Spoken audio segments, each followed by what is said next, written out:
Thank you. It is my great pleasure to introduce Professor Joseph Konstan, who is the Distinguished Magnite Professor at the University of Minnesota. He's also ACM Fellow and IEEE Fellow.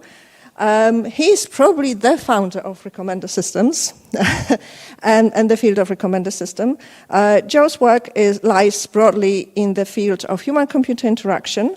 Most of the work relates to recommender systems, personalization software, and how personalization algorithms can be improved to provide better user experience. So today, Joe will talk about his experience of human-centered artificial intelligence from the perspective of an experimentalist. Welcome.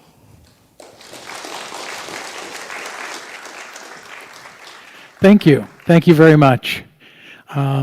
I always hesitate to correct people when they say such nice things, but I don't deserve credit as having founded the field. I came into it about a year after the first papers were published on the early recommender systems, and was very fortunate because one of those papers was from a colleague of mine, John Riedel, who's no longer with us, who said, "Hey, I think this might be big. Do you want to work on it together?" And 30 years later, I'm still working on it.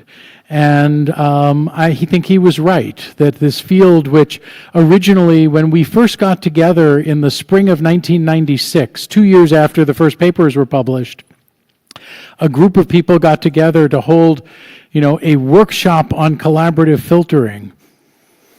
There were 20 of us in the room. And, the Rexis conference now turns people away after about 1,000 people. And it's wonderful to see it grow.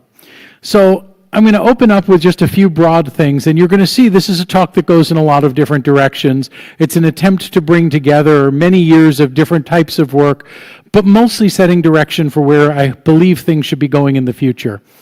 And I want to start with the most important statement here. I believe very strongly in the power of AI, while I largely don't like AI at all. And the reason I don't like AI, and if you ask, I've apparently been working in AI for more than 30 years, but I still never liked it, is because mostly people who do AI worry about whether the AI works right. And I really don't care. I care whether people work right.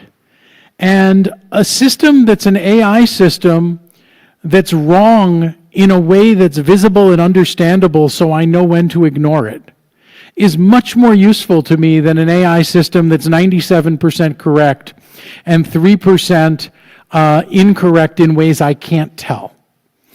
And that's been one of the big challenges that I have had within this area of the field and with the field in general, is that so often we measure what is convenient, and frequently we measure the system because it's a lot more expensive to measure people using the system. And you're going to hear a lot about that from me. So as we said, I started working in recommender systems in 1995, long before anybody called that artificial intelligence. If you look at the people who came together, there were people who did artificial intelligence in the sense of intelligent agents. There were people who did social computing and human-computer interaction. This was before anybody from the information retrieval community really got heavily involved here. And because of that, I want to be very clear. I'm going to focus what I talk about not as all of human-centered AI. I'm no expert in human-robot interaction, though I think it's really cool. I think there's a lot of great things out there. But I'm going to focus on this challenge of recommender systems, briefly defined as systems that help people select from among a too large set of choices to evaluate yourself, using techniques that provide some degree of personalized support. Number two, I like experimenting on people. That's true whether it's research or not, right? It's fun to go out there and try something and see how people react, right? the next time I give this talk, I won't give it the same way I did this time, because I'm going to watch, and once in a while I'm going to see people who look like they're in pain when I say something, and then I'll decide next time, do I want to cause pain or not, and I'll either say it again or I won't. And that's, to me, that's a big part of what we do as humans, is we observe what other humans react as things happen, whether we do them or as they happen in the world, and that's how we learn. And the third thing that I just have to admit here is, as time goes by, I get grumpier. I'm going to attribute that to being old. There are people who will say I was grumpy earlier and don't believe them. But part of that is, the more I see work in my own field, the more of it I find is disappointing. Right? I see the recommenders that are put out for commercial products, for online newspapers, for shopping when I go to Amazon, for music, and I look and I say, these are not very good. We knew 20 years ago that we could do better than this. Why is the system so bad? I also look at a lot of research papers and I say, boy, that's boring. It's not that it's wrong. It's just that I don't know why I care. And I build these systems, and if I can't figure out why I care, I don't know why anybody else will care either. And too many researchers, and I underline the word seem here, they seem lazy. It's like, I don't want to do the hard way. Now, in fact, they're not lazy. In many cases, they're optimizing for a system that rewards laziness. Because if you get two resumes, and one of them has a paper where somebody built a system and experimented with it and came up with results, and one of them has 20 papers where somebody downloaded a data set, ran an algorithm on it, and published a table of the results, and they did that with 20 different data sets or algorithms. One of those resumes gets you an interview, and the other one has people wonder, why do you only have one paper? And we have to fix that if we're going to get people to do things the hard way. So it wasn't always this way. We actually did some analysis in the early years of recommender systems, so in the years that begin with 19 rather than 20. Almost all recommender systems research was done by building a system and trying it out. And people made very different systems. In the 2000s, that went down substantially, and it went down even faster as big data sets started getting released. I take some of that blame. I've released a bunch of them. So did Netflix, so did Amazon, so did lots of other people. And by the time you're into the 2010s, a tiny fraction of the papers that were published built anything or experimented with anything with people. Lots of them said they ran experiments where running an experiment meant I changed this parameter in the algorithm, which is actually good research, but it's not the same. So, I don't have to tell you what I'm going to do. I'm just going to go do it. Before I go much further, I need to understand, how familiar are people with recommender systems? How many people have heard of them? How many people know how they work? That's almost everybody, but about a third not. How many people could build one if you needed to? Okay, I'll do this fast, but I don't want to go too fast because I want people to understand it. I'm going to use an example of a system we've been running since 1997 called Movie Lens. This looks like almost any other pure recommender system. Right? You go, you log in. In our case, it's an explicit system. You give ratings to movies. It gives you back recommendations with predicted scores. So I've logged in, and it says, hey, here are some movies I might like. That's the basic idea. If I go in, I can get more detail. I can find out, hey, look, the movie The Nice Guys, the system is predicting 3.56 stars. This is a wonderful example of a bug in the system because it's telling me that it has no ratings for it whatsoever at that time. I liked the bug, so I kept the slide in. It turns out it had ratings and it just wasn't displaying them correctly. But this is sort of classic system. If you go back to 1992 when people started developing these, and 1994 and 5 when they first published them, these were systems based on a weighted k-nearest neighbor algorithm. Or to put it in very simple terms, if I wanted to know which movies I would like, first I had to tell it which movies I already liked. I put ratings into the system, and it would store them away. It would then figure out which other people in the system had taste like mine on items in common, and it would sit and wait for me to make a request. And I could make a request like, what will I think of Fargo? Or it might come back and I'd say, just tell me some stuff I would like. And the system would go in and say, here are people who've agreed with you in the past. Let me take what they've said before and mix it together with some weightings based on how much they've agreed with you, and that's what I'm going to give you. Does that piece make sense to everybody? That's actually only half the story.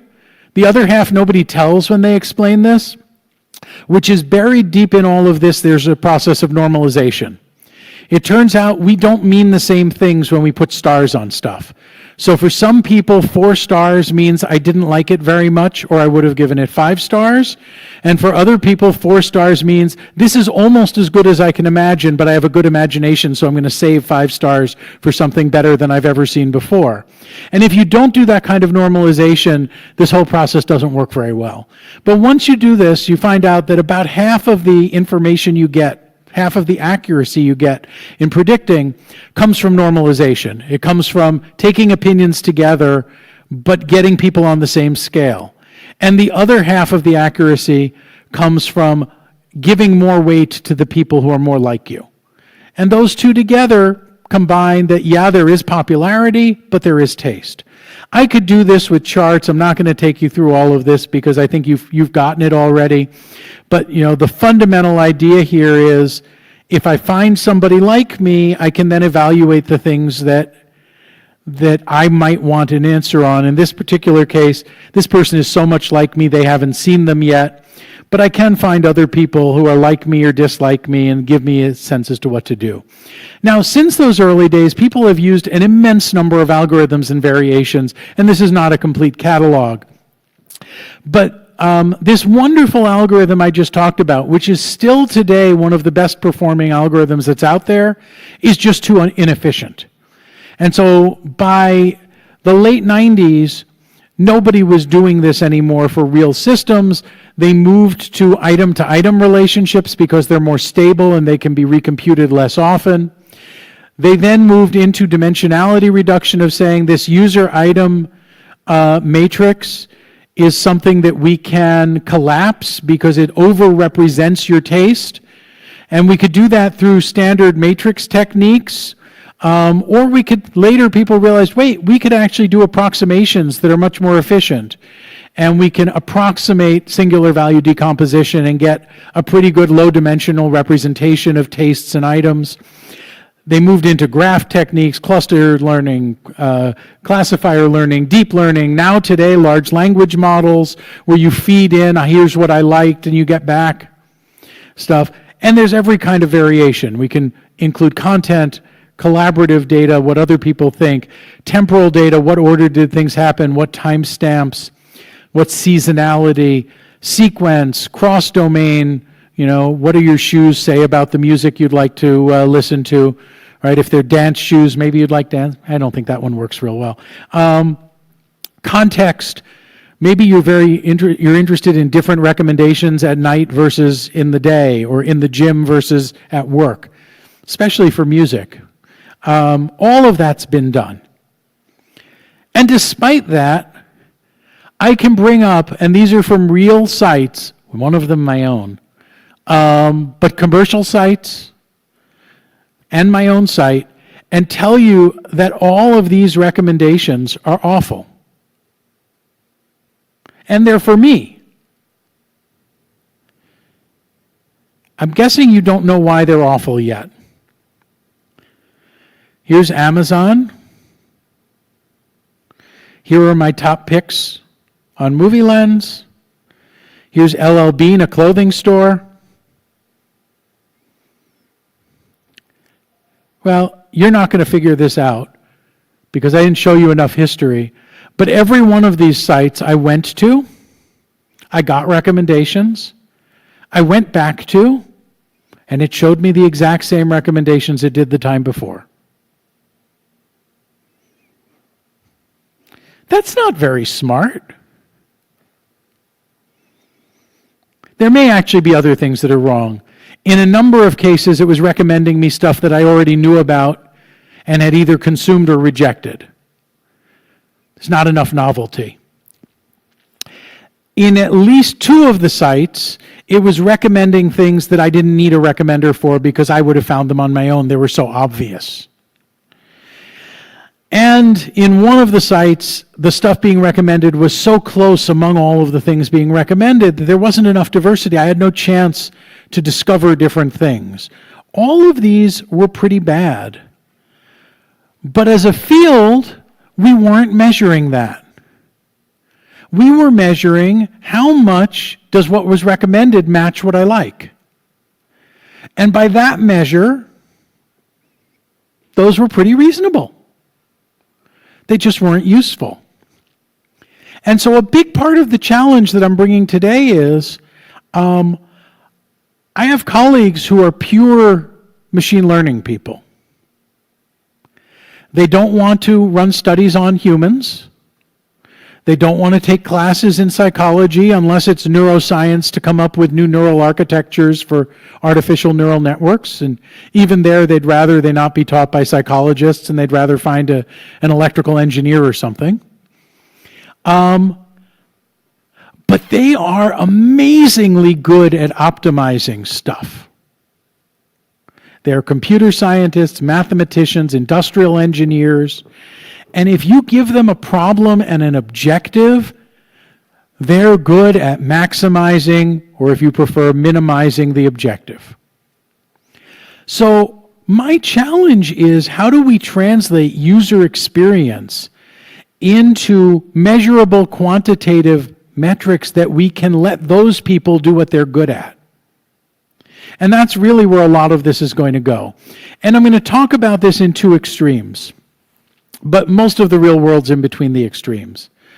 A lot of the work that goes on, even the human-centered work, is simply curiosity-driven, theoryless experimentation. Right? We've always done something some way. I wonder what would happen if we did it differently. You know, why do we have top 10 lists? I don't know. Right? You can, depending on how old you are, you can go back and discover top 10 lists from before you were born. Right? If you're young, I can tell you about David Letterman and The Late Show with a top 10 list every day. If you're a little older than that, we can go back to when music had the top 10 songs were being promoted on radio stations as countdowns. Radio stations is like streaming, but over the air. No, wait. If you're a little older than that, I can tell you that some guy named Moses brought down a top 10 list of ways to live your life. But somehow it's natural. Some people speculate people had 10 fingers, including thumbs. Maybe that's why we do 10. We don't know. But if I wanted to test that, I might just say, let's go see what happens if instead of displaying 10 items, I display 12 or 6. And does that lead to more success, more users finding items? That would be theoryless experimentation. I can also do theory-driven and ideally theory-building experimentation where I do have ideas. So a colleague in the Netherlands is an expert at looking at decision-making and choice overload. And he can point to a bunch of psychological theories about how we compare alternatives that will tell us that more than a certain number of items that are too similar will lead us to have a hard time making a choice or feeling good about the choice we made.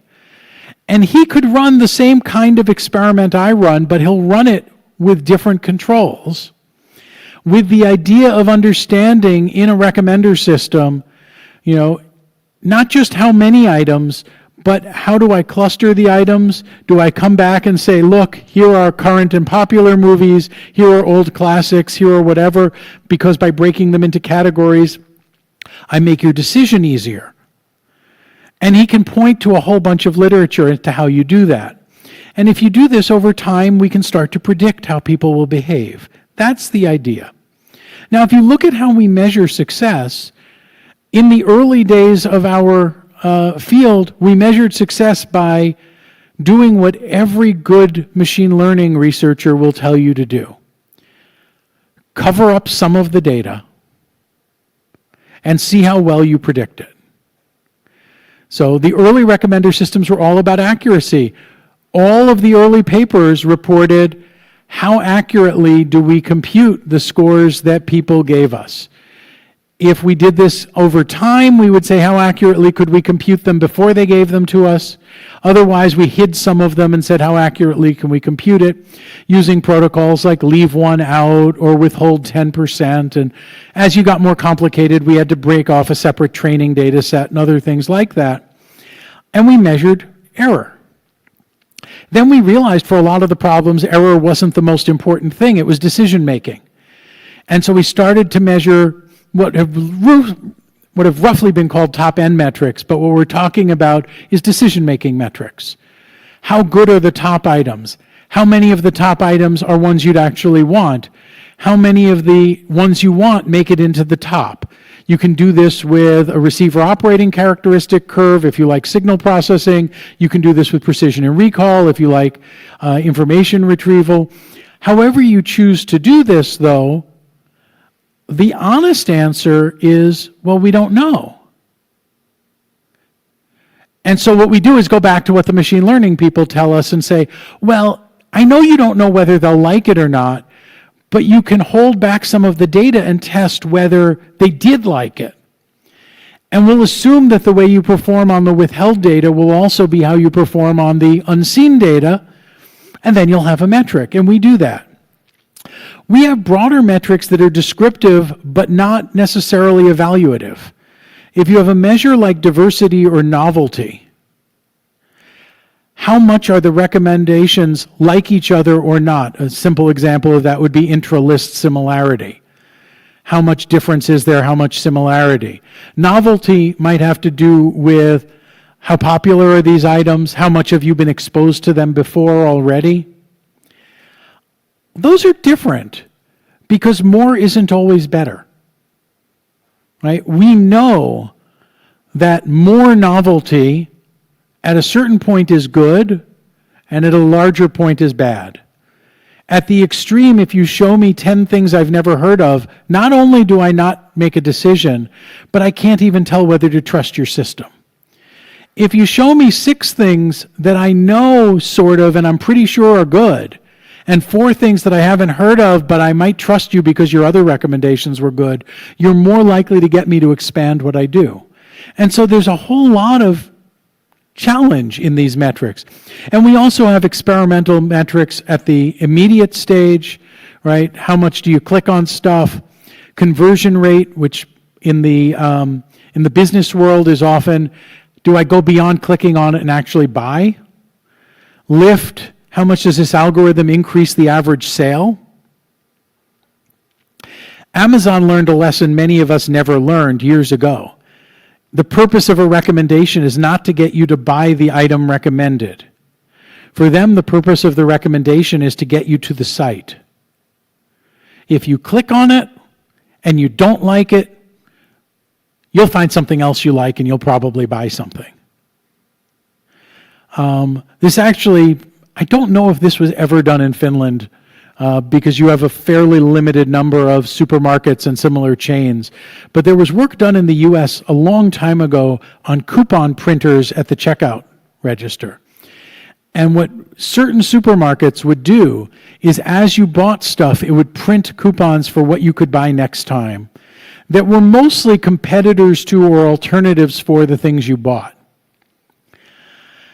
It was a brilliant move by the supermarkets because they got the brand that was the competitor to pay for the coupons. So I would come in, I would buy Minute Maid orange juice, Minute Maid, if I remember right. I'm not going to remember which one is which. Either Minute Maid or Tropicana is owned by Coca-Cola. The other one's owned by Pepsi. Whichever one I bought, the other company would pay to give me a coupon to buy theirs next time. But the way the store won was that they put a date on the coupon that it was good till, usually 1 to 2 weeks. And they had evidence that people who shopped more often spent more money in total. It didn't matter what they bought, and it mostly didn't matter how often. If you got somebody who normally came in every 7 days to come in every 5 days, they'd spend more in 35 days, 7 visits, than they would spend in 35 days, 5 visits. Not necessarily more per visit, but pretty close to the same amount per visit. And they realized it doesn't matter what we get you to come in for, we just need to give you a date to come in by. And that's Amazon's lesson as well. And then there's longer term things like user satisfaction, retention, do you get referrals? What business folks would talk about is lifetime value, referrals, purchases, all of those things added together. So I'm going to give you a couple of examples of research studies in this general direction, and then I want to talk about experiments and infrastructures. The first is, how do we move from being right to being useful? And this is where I give my favorite rant. Measuring correctness is what happens if you don't actually think about why you're building the system in the first place. Recommender systems that are correct are mostly useless. That would be my statement. Here's the argument as to why.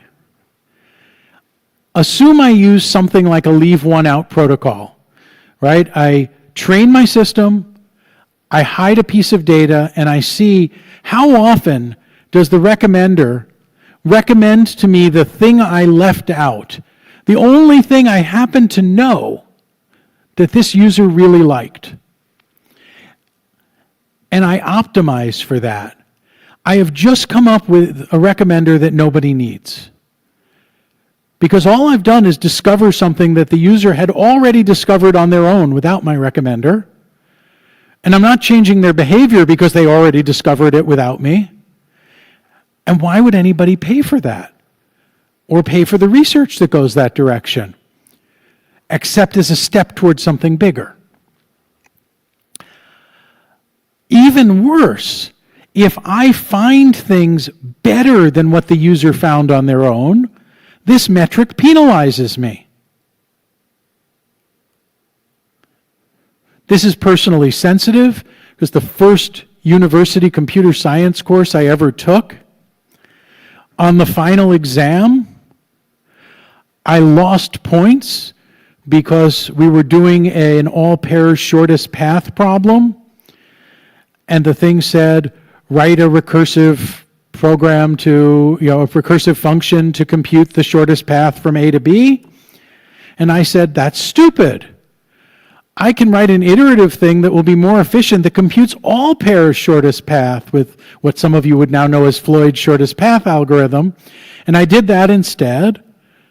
And I lost 15 points because the instructions wanted me to do the thing that was worse. It's okay, I survived. I stayed in computer science. The professor, when I went to see him, said, yeah, that was a great solution, and you need to learn how to write instructions, or how to read instructions, which is a lesson I have not forgotten. But this is the problem we have with this approach. Okay, so towards useful. Now I feel better. If we think about things like diversity and serendipity, we talked about diversity, how different are things from each other. Serendipity is a complicated thing to define. Dennis here has done some good work in helping define it and collect definitions together, but I tend to use the words for serendipity. I'm looking for something that is unexpectedly delightful, something I wouldn't have expected to find, maybe even something I wouldn't have expected to like, but that I do, and that's hard to do. You can see some examples of the early work in this space, and there's much more that's followed, but the basic thing that came out, and we knew this 20 years ago, was that trading off accuracy for diversity can make people happier. Even when the people know that it's less accurate. That was Kai Ziegler's key piece of work there.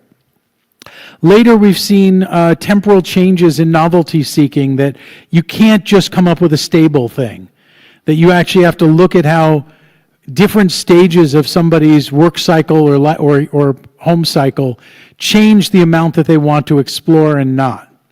So we started giving people greater control, but did so looking at how people actually see recommendations using user studies in doing all of this. I think I'm just going to give you one example of this. When we talk about giving people greater control, there have been recommenders out there for more than 25 years that have dials on them that let people tune the algorithm. One of the earliest news recommenders, a system called the Krakatoa Chronicle, one end of that dial was, give me what the editor feels is important. The other end of the dial is, give me what I like. And for most people, the best newspaper was somewhere in between. If you only give me what I like, I miss the important stuff. If you only give me what's important, why do I need this fancy personalized recommender?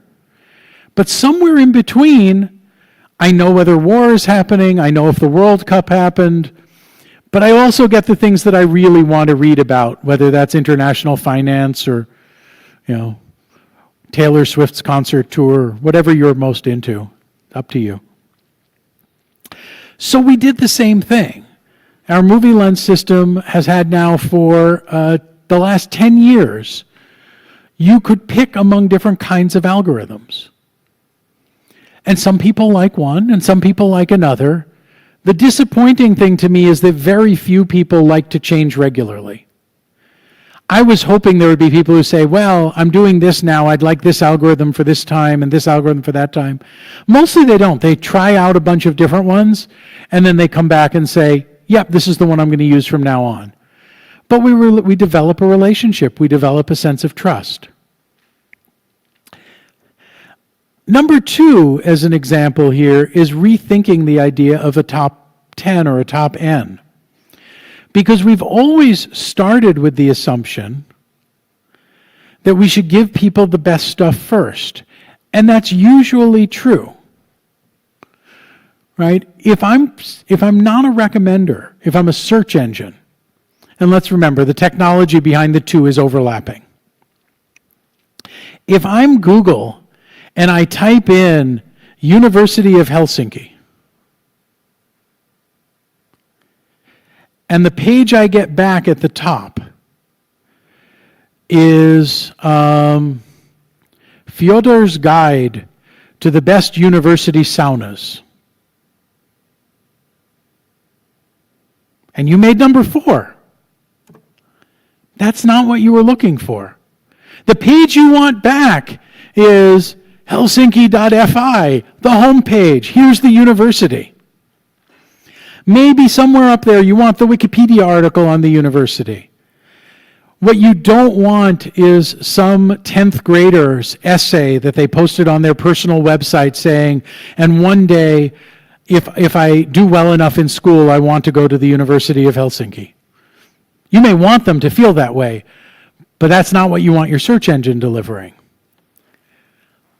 But in recommendation, maybe I want some of those things. I want to discover things that are good but unexpected. I really don't want the high schoolers one, but I probably would not be bad to discover that there was a wonderful sauna, especially if it was open to the public.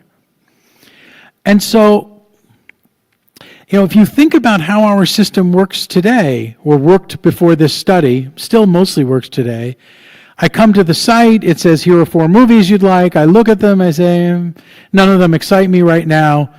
I come back next time, nothing changed. I come back for a third visit, not exciting. It's like going to a restaurant, and you ask the waiter, I don't know what I want, what's good, what should I try? He says, well, of course, the French onion soup. We've eaten here 12 times. Every one of those times you recommend the French onion soup. Why? Well, it's the best. I don't want the best. I want something that I would actually want to have now. And that might not be the best. Not only that, but I have enough of a memory that if I wanted French onion soup, I wouldn't have asked you for advice. Or to put it the other way, if I wanted to see a James Bond movie or Avengers, I probably knew about it. Find me something I don't know about. So, even worse, as you go through our system, here are all these movies we think you're going to really like. And as you go down page by page, they get worse. In this case, they really do get worse. I really don't want to see Snakes on a Plane or Abraham Lincoln Vampire Hunter. And that's only 10 pages down. Or another way of thinking of it is, if you've ever gone to a concert, every popular music concert, classical can be quite different, has a somewhat similar structure, right? First you have some visiting act that comes in that you hope is good, but you showed up late anyway, so you don't care. And then you start with a hit or two, and then some of the more unusual songs from that band, and then we bring back another hit or two to make sure we don't lose anybody. And we always save a couple of their biggest songs for the end. Because otherwise you're excited, and then you want to leave early. Because we've played every good song they have, why are we staying around? So we tried doing that in recommender systems. What we called cycling and serpentining, where cycling said, if you've seen something too often, move it down. And serpentining said, don't show them all on the first page. Split your top items across many pages. So, cycling says, oh, look, I've seen these too often. Let's demote them. Serpentining said, I can only do 2 on one picture. I'm going to shuffle the first and second pages. In fact, we shuffled many pages. I'm not going to explain the results. They were really complicated. The short answer was, you know what? Cycling, there were people who hated. And other people really loved it. All of the metrics for what people did went up. And all of the metrics for what people said were mixed. They didn't think the recommendations were as useful, familiar, accurate, but they saw that there was change and freshness. But they read, they viewed more pages, they clicked more things as interesting. It was a weird mix. We could get the people to stay and engage more. That was pretty good. And we got more browsing in order to get whatever they got, which had its own problems, that it took more time to find what you wanted. Depends whether that's good or not for your system. So, those are 2 examples of the kinds of things people can do that are not just optimizing an algorithm for working on a data set. I want to go a little bit more high level and then talk about infrastructure. Why do we do research? This is a quiz. You can text in the result to your favorite number. I'll give you a clue. We don't do research because it pays better than law, business, and sports. Clue number 2, with a few rare exceptions, we don't do research because it makes us seem more attractive to people that we want to meet and spend our lives with. Though some people really want to spend their lives with other researchers, and that's pretty cool. But somewhere in there, we want to contribute to knowledge, and maybe we want to do things that just haven't been done. And that's exciting. I care, like many people, including many people here, about social and collaborative systems. Right? I went through computer science. I spent years only worrying about could I get the computer to do what I wanted, which actually, when I think about it, is a really antisocial kind of behavior. The end of that, you come away thinking, ooh, if I could just program people the way I can program computers, life would be easy. And it would be, but life with computers is not always fun and rewarding. It's just easy. And then it's not, because the computer won't even do what you want it to. It only does what you tell it to. And it turns out those 2 aren't always the same. And I just came away realizing it's hard to build these systems. We build them and we don't know if they're going to work. We don't know how people react to them. And, if we build buildings like we built social computing systems, none of us would occupy the building for the first 5 years before we were sure it wasn't going to fall down. Couldn't we move to design and engineering instead of art? This is an example, a book that I worked on parts of with Bob Kraut, Paul Resnick on building successful online communities. What can we do in the way of social design that's evidence-based? Has a whole bunch of fun chapters. But broadly speaking, I've spent the last 20 years, maybe a few years more, looking at could we build up the idea of recommender engineering? Right? That started with a framework of here are the different variables that are there, but we don't know the relationships between them. It involved building toolkits that would collect data and treat it in the same way. We had a workshop at Dagstuhl where they hold these wonderful computer science gatherings for people who are not familiar with it. You spend a week with people trying to develop something. And in that one, we brought people together across 3 different areas: natural language processing, recommender systems, and information retrieval, and came out of it with a diagram of, wouldn't it be great if we could have enough theoretical knowledge to be able to predict the performance of these systems? With the flow from what are the inputs we have control over, what are the intermediate variables that we know about, what are the hidden intermediates that we don't know about, what's the actual system performance. And we came out with an ambitious agenda of which maybe 5% has been complete. It'll take a long time. But the goal was, can we make a system more like building a bridge than like painting abstract art? Right? At the end of painting abstract art, you look at it, and there are people who say it's good, and there are people who say it's bad. No one can tell you if it'll work. So, roughly speaking, when we talk about theory-building research that you take the results of and build into a larger model of how things work in the world, what we're really talking about is how do you plan your work ahead of time to contribute to knowledge. And I don't know why these bullets are here. We're going to talk about validity later. But I want to talk about the things you do when you're thinking that way. Bonnie John, who spent much of her career at IBM, but also at other places, I think including Carnegie Mellon, and William Newman, who spent most of his career in the UK, did a really fantastic job articulating how we should judge research. Because they kept getting questions like, does this need an experiment? Does this need a statistical test? And they finally came together and they articulated an answer to that that says, I can't tell you what evidence you need until you tell me what claim you're hoping to make from the research afterwards. If you're going to build a system and your claim is it's new, the only evidence I need from you is a review of prior systems that shows me how your system is new. Right? If you're doing the first of something, you don't need to prove that it's better. You don't need to prove that it's a certain level of good. If you're going to claim that something is better, define what you mean by better, and I'll tell you what evidence you need. And she really framed things around the point of research.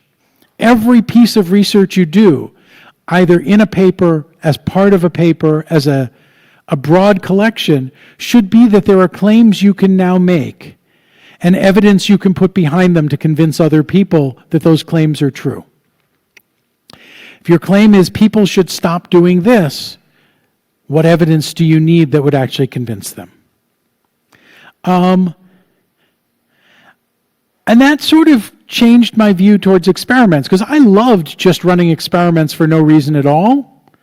And I realized, wait a minute, if I really love experiments, maybe I shouldn't waste them. Maybe you want to spend as much time designing an experiment as you do carrying it out. Get the grounding from the literature, identify the theories you can bring in, look at the usage that already is happening with the data you can gather, do offline data analyses, do offline data set simulations, all of that stuff, and then make the experiments count. Because at that point, you can actually contribute to theory rather than just simply say, hey, I built one, I ran it, it's there, this is what happened. Which, honestly, was still sort of fun, but this turns out to be a lot more impactful. So, a takeaway message from this part before we turn to infrastructure, I should start with the fact that algorithms, I don't think algorithms are bad. I think if I said algorithms are bad, I would lose my computer science degree. Algorithms do exactly what they do. What they don't do is figure out the right problem. And folks who are really good at algorithms, mostly, there are some exceptions, mostly are not people who are really good at figuring out what the right problem is. They're really good at solving the problem once somebody else identifies it. That's why so many of them collaborate with domain experts. These fantastic people in computational biology can do amazing things in partnership with a biologist who's explaining this is what we really need to know to understand, I don't know, mitochondrial something NA, or I was never very good at biology. Therefore, if we're going to have people do efficient computation and we want things to be human-centered, we need a bridge. And I think that bridge, at least a major lane in that bridge, is metrics. That if we think of human studies as specifically designing the metrics we want to operationalize, the metrics we want to optimize for, you can hand that to a machine learning person. They say, I know what to do with this. Is high good or low good? Cool, I can make that happen. And so studies create selections of metrics which can then be optimized for by algorithms, which then change the world, which means there's always going to be room for us to run more studies. And we'll continue to make the world better that way. Okay, so now let's talk about infrastructure for experiments. I've been remarkably privileged. All of my career in this space, we've had systems we've built, owned, and operated. The original group lens system was deployed before I got involved. I got involved in growing it to the point where it was a Usenet news recommender with 3 or 4 different news readers that could run several hundred users worldwide. If you don't know Usenet News, that's good, you're saving time. But it was basically the Reddit of its day. It's still there. It's still a waste of time, but it's there.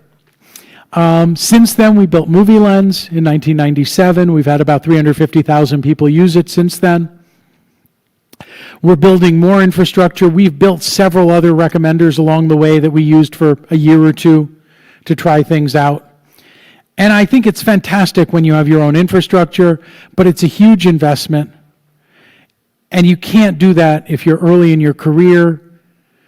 Typically, you can't get as much generalization.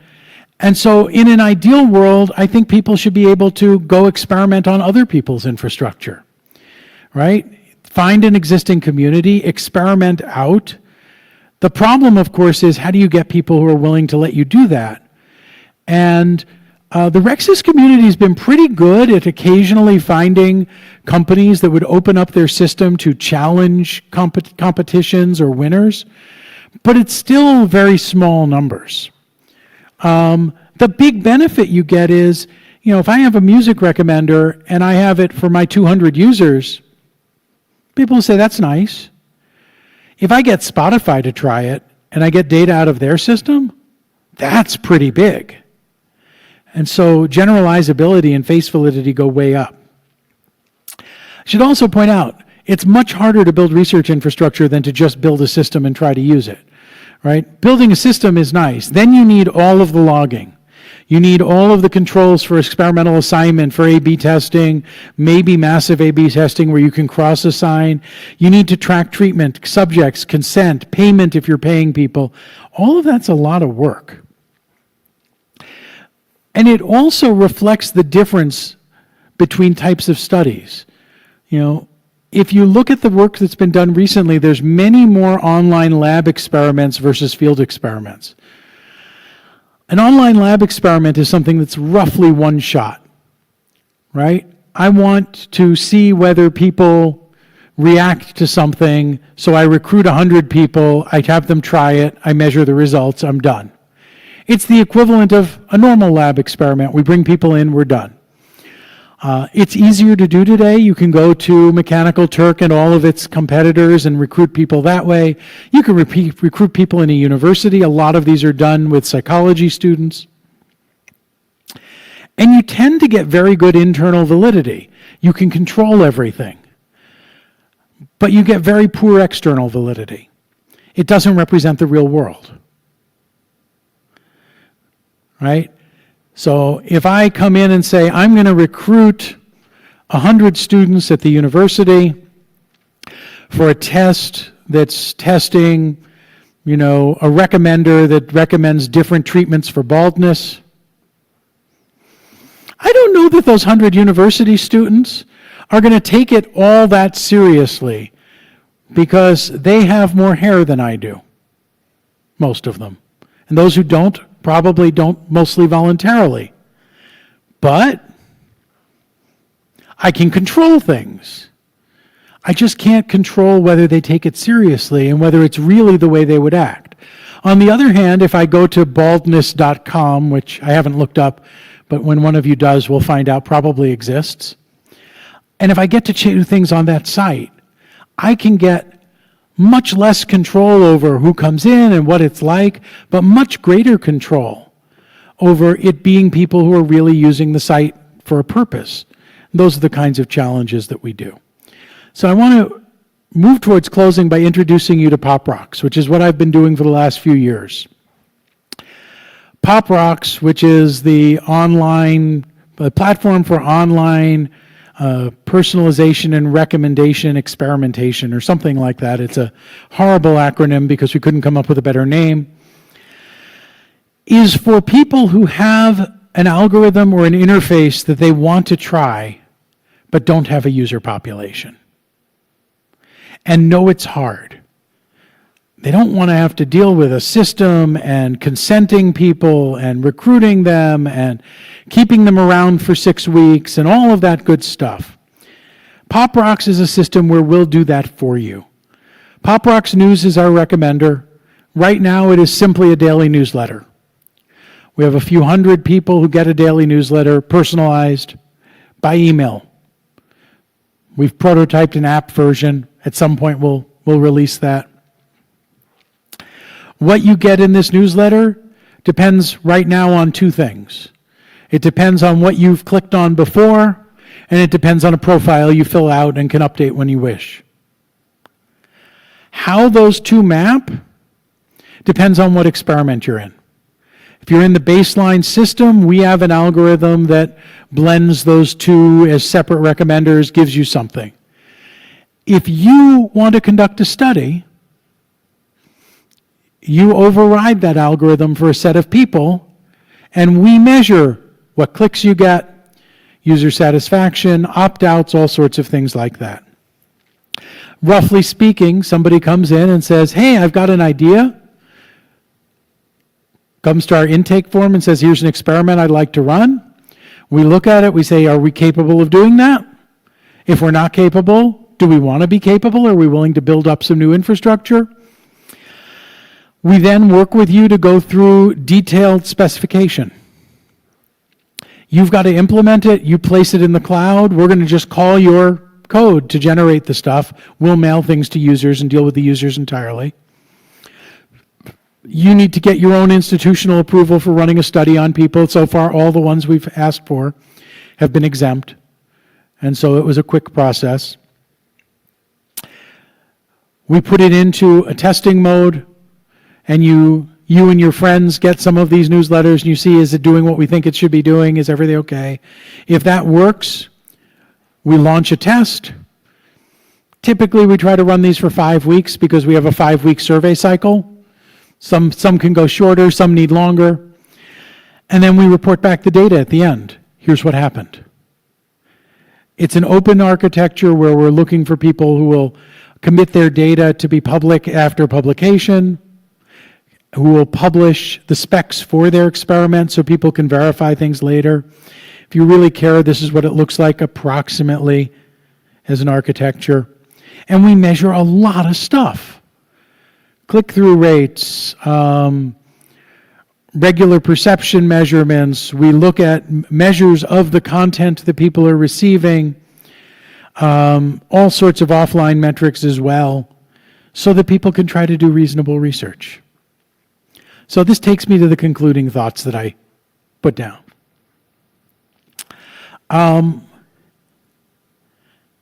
Let's start at the beginning. Right now, it's not just that recommender systems are an art, it's that recommender systems are an art that people are doing mostly badly. Sometimes intentionally, sometimes because they don't know any better, sometimes they don't have the resources to do better or the knowledge to do better. We could get further if we actually had the theory to help people understand that no, you shouldn't put 10 alternatives on the same page. Put the best 3 alternatives, let people scroll if they want to get more, and then put a bunch of things that are not alternatives to each other but are something else. If we could say that with confidence for specific domains, for specific types of tasks, then people could build these systems with greater confidence. To do that, we need to do experimentation in an organized, systematic way. We need experiments that answer the holes in our models and theories, not just experiments that come up with random results. But running experiments is hard and expensive, and developing platforms is hard and expensive. And that's a challenge. The good news is people realize it's important.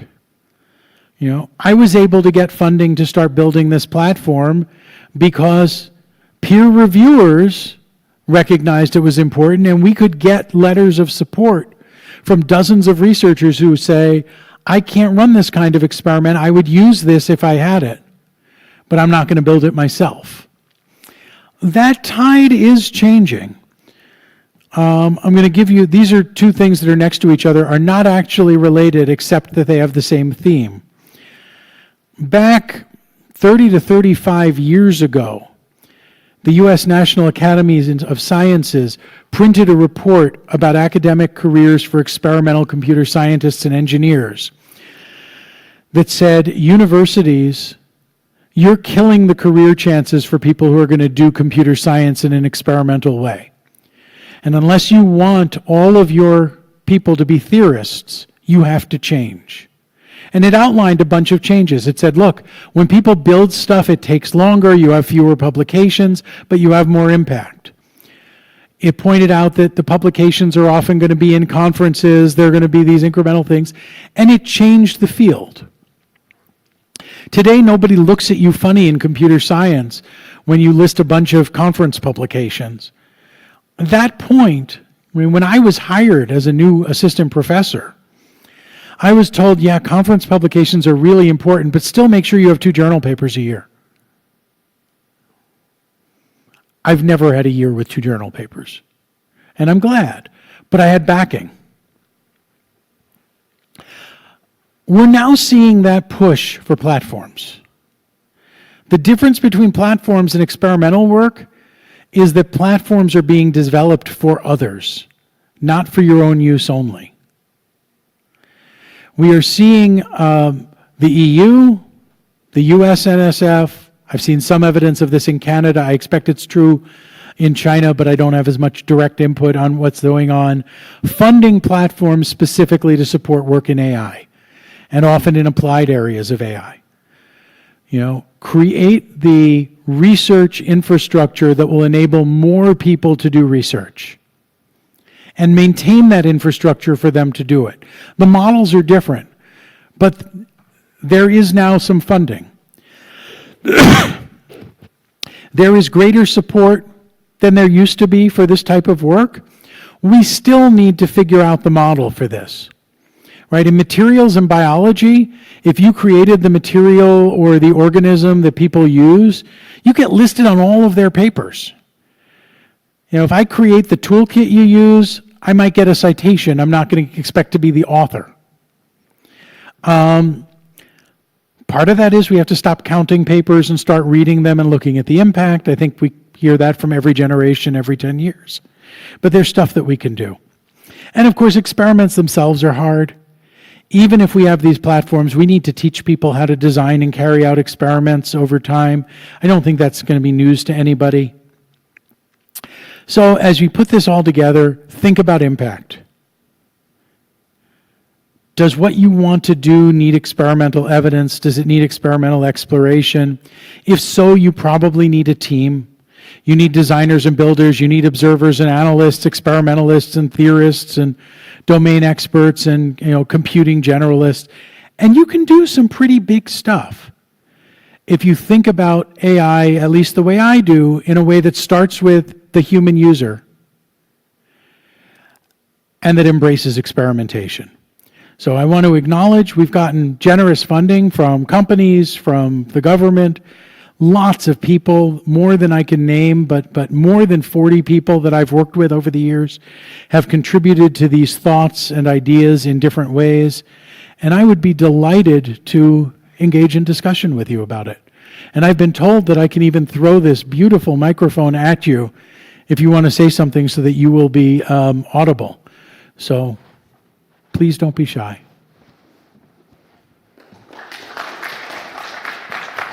Can I do this soccer style? Whoa! No, I cannot. I was off by one dimension only. I think. So thank you for the really inspiring talk, and was also a very nice moment of reflection also on our research the past decade. So very inspiring.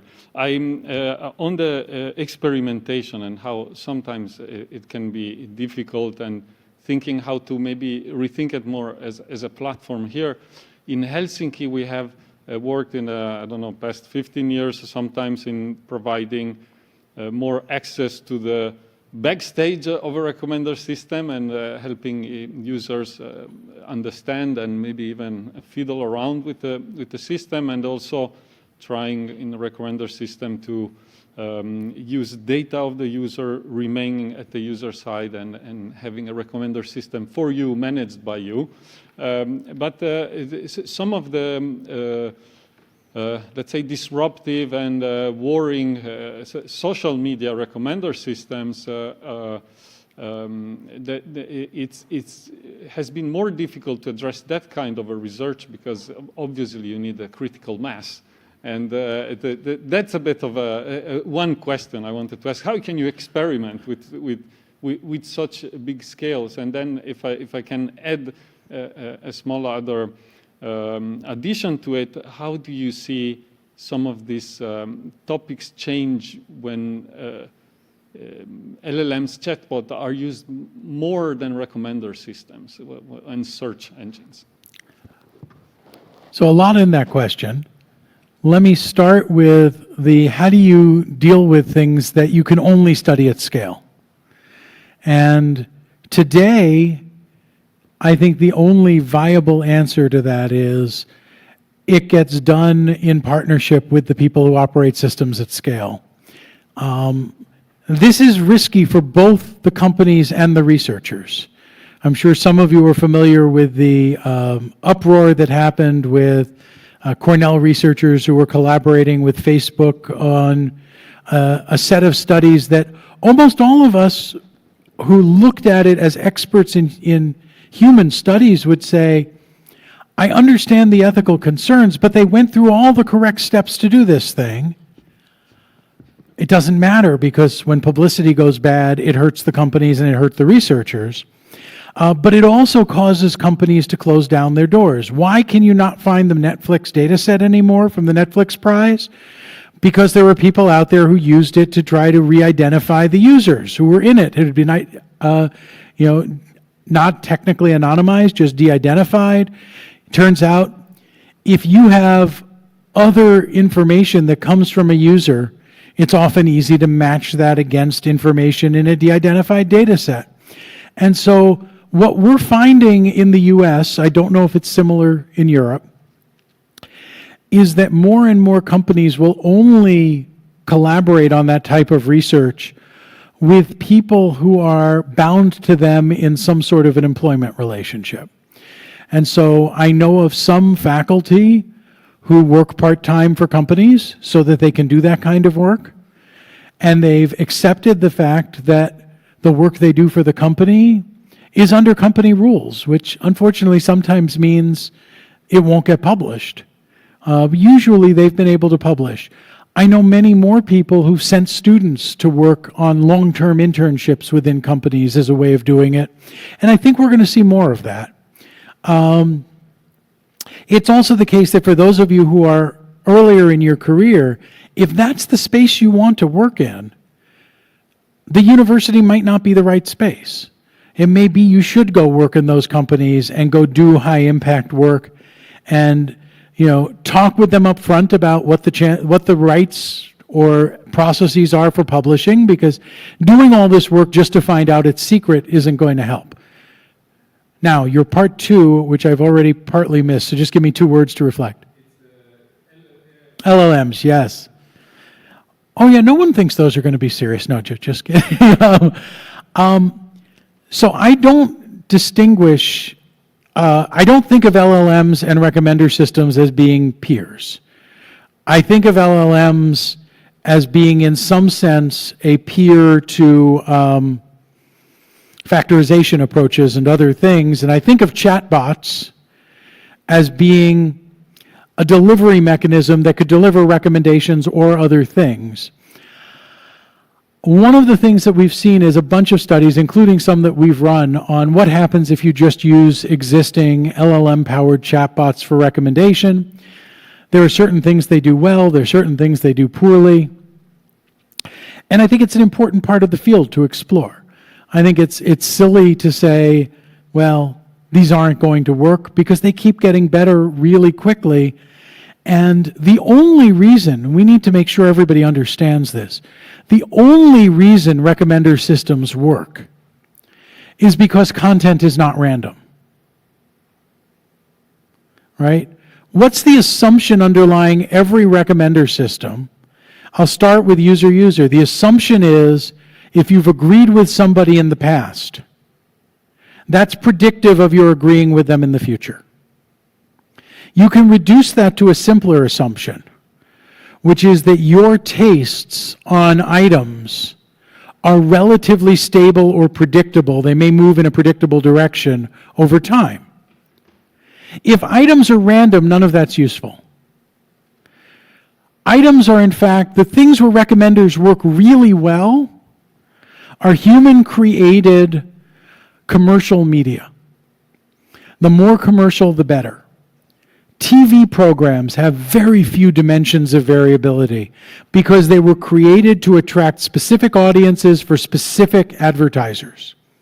Movies have a little more variability, but not a lot, because they're trying to appeal to a mass audience. Therefore, they're going after, this is a teen boys movie or an all teens movie or a whatever. That's why our systems work so well. Those are things LLMs are going to be very good at. And so I think we're going to have to expect that, there are certain areas where we haven't made a lot of progress, where LLMs are going to get better than our conventional algorithms, especially when you look at things like fitness for a purpose, right? What's the best treadmill? You can get that from rating data. Let me tell you about how I live my life. Now tell me what's the best treadmill for me.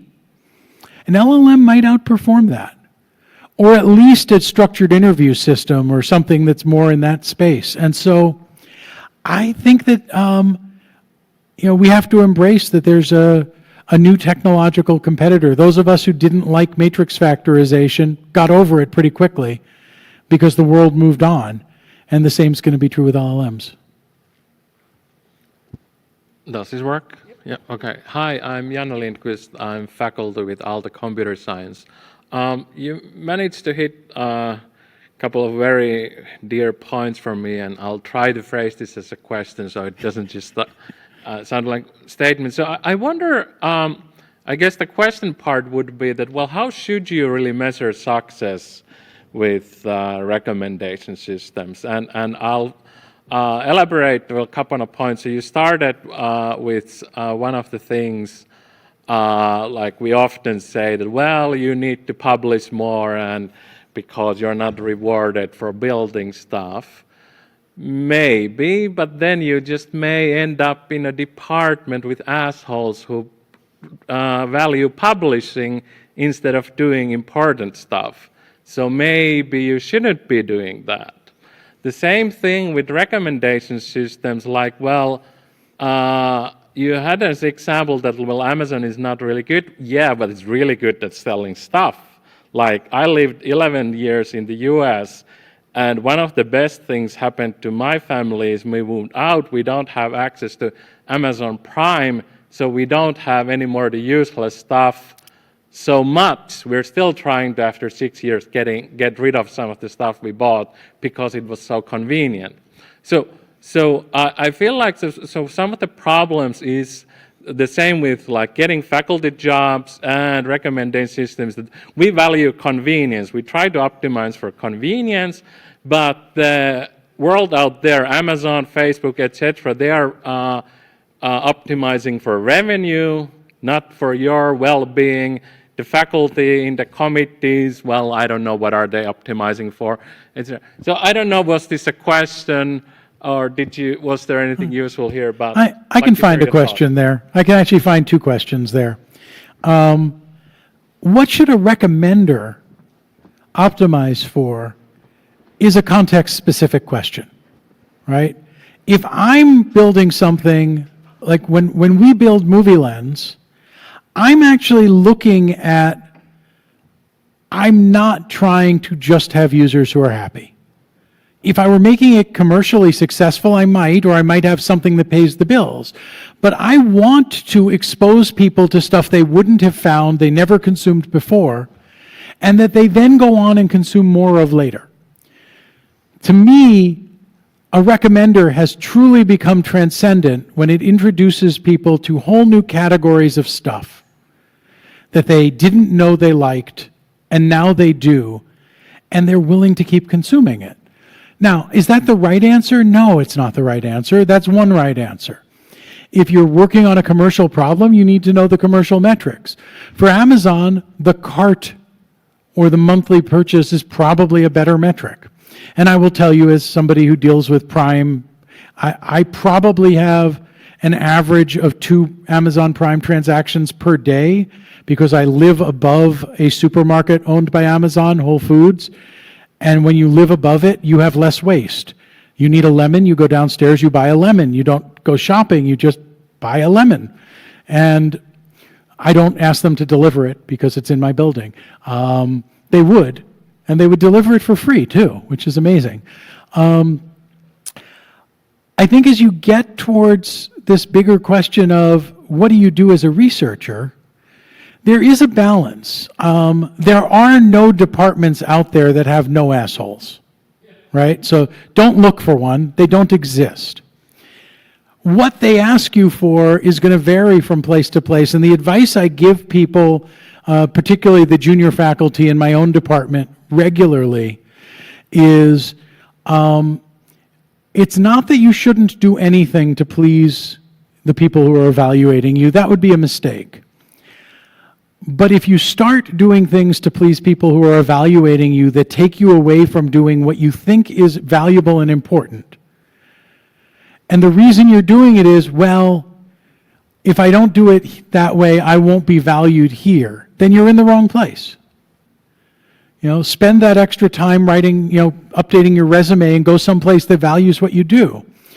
But the flip side of that is, if what you do is good work, and it gets the recognition of your peers, you will force your colleagues to recognize it.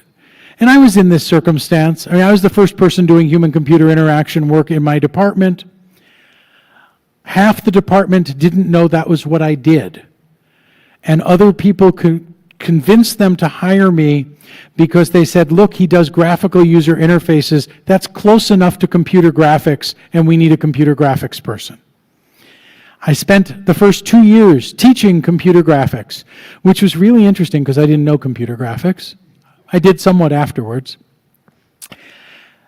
And then I started getting work that was published and that was getting recognition and that was having an impact. And I was able to, by the time I came up for tenure and later promotion and awards, all of that came up as, hey, look, this is one of the people doing some of the best work in our department that's getting our department known around the world. We're going to have to recognize that. And then you become senior and you protect other people from the folks who don't get it. So, am I going to say, oh no, you should pick one system to build, an experiment to run for 5 years and hope everybody will wait while you produce nothing? No, that would be dumb. You should do things in a way that will enable you to be evaluated and progress, but don't compromise what's core to you. Go forward with the things that you feel are most important. Don't let somebody else pick your research questions.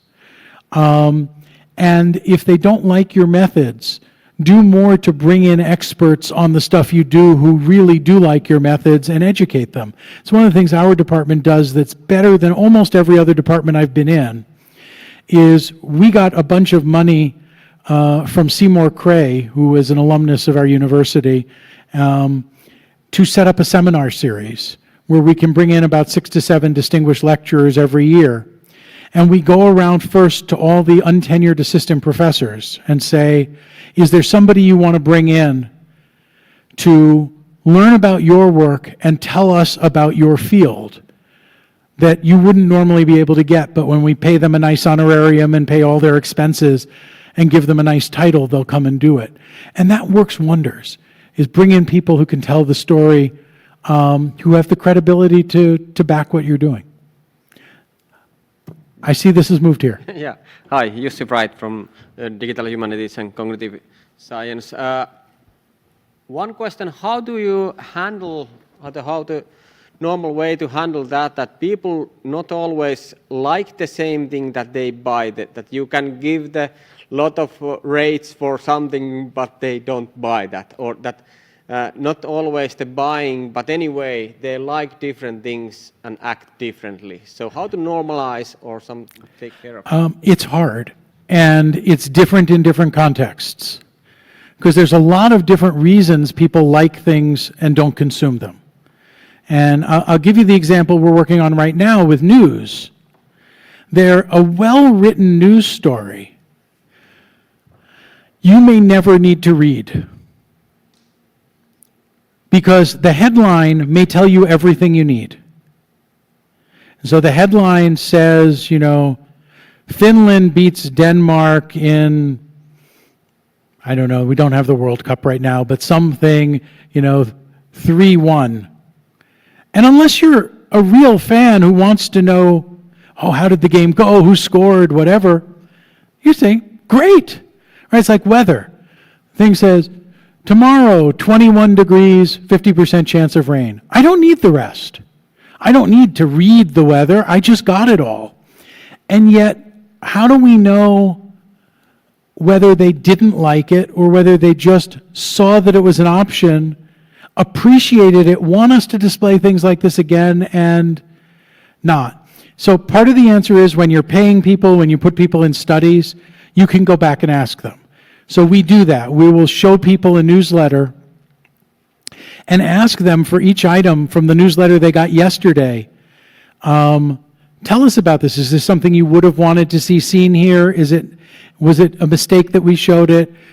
Did you appreciate getting content from it? Had you seen it somewhere else before? If you clicked on it, why did you click on it? Were you actually happy you clicked on it? Or was it, clickbait to you that you thought was a mistake? We can ask people that way. In real systems, it's much harder. And so I think part of the answer is We don't have a single answer. And even worse, in real systems, it's the same attribution problem you have in reinforcement learning, right? The reason you clicked on something or bought it wasn't the time we displayed it now. The rule of thumb in advertising is it takes about 7 ads to reach the people that you're reaching, and it might have been ad 5 that finally made you ready to click when ad 7 came. And so we do the best we can, but we don't have good answers. Hi, my name's Nick. I work at the U.S. Embassy, but in a prior life, I was part of a consumer tech-focused venture capital fund, and we invested a lot based on recommender models. And I wonder, some of the things that we did, we had portfolio companies that instead of recommending products, they recommended human beings, like dating apps or different things like algorithms that gave you the ability to hire the right person. I wonder, does this research break down when you're, or change, or do you ask different questions? Because as a person doing due diligence on these companies, we looked at lifetime value, we looked at churn, we looked at daily active users, things like that. Do you ask different questions when you're recommending people instead of products? Yes. Not entirely different, but the most salient difference with recommending people, you would think the most salient difference is the other person has to want you too. There's actually an even more salient difference. People are limited supply, unique products. And in some sense, the issue that you get is when you recommend a person too often, the people you recommend it to are likely to be unhappy because most of them will not get to experience the person you're recommending. I've had lots of conversations with people at some of the dating app companies. They do some amazing work that is half social psychological work and half technology work to try to level these things out because they're asymmetric in general. In heterosexual relationships, they're particularly asymmetric male to female.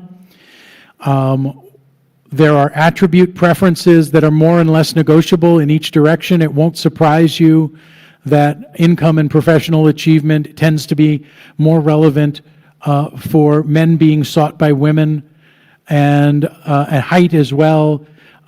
Physical attributes tend to be more relevant the other direction, though they are relevant both ways. But the big thing that you get is these systems are geared towards how do you keep,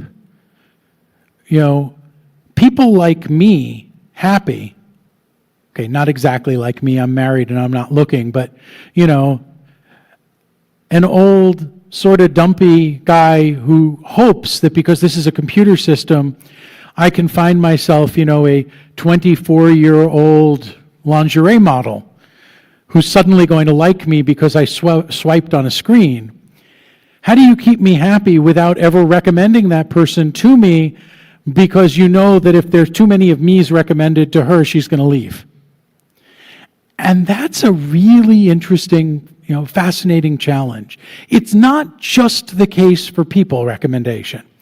You would get this with any unique products. If you're in the high-end real estate market, if you're dealing with artwork, if you're dealing with other things, the idea of, with a movie, everybody could go see the same movie, maybe not at the same theater at the same time, but everybody can go see it. We can't all date the same model. Maybe one day we will be able to, but I'm not going there because VR and XR and AR are all a whole different world. So yeah, it works very differently. It does work. The systems are really interesting. The recommender algorithms inside are mostly, for the ones I know, and I don't know all of them, are fairly simple. They use only very small amounts of social and collaborative data, mostly to estimate properties of the individuals involved. And they have what we would call a surplus of business rules. Every recommender has sort of a pure recommender and business rules. Like the business rule is the thing that says, hey, if I'm recommending products, don't recommend one that's on sale for a loss because that's not what I'm going to waste one of my slots on. Let's recommend one I make a lot of money on. Well, these recommenders for dating sites have a huge number of these business rules around, how much have you had good experience lately? If you've not had good experiences and we're afraid you might stop paying, we've got to give you somewhat better recommendations. All that sort of stuff is built into them. Okay, Great. let's thank the speaker again. Thank you. And we have some refreshments. I know there are some more questions. We can ask the questions while we're having the refreshments outside. Thank you again.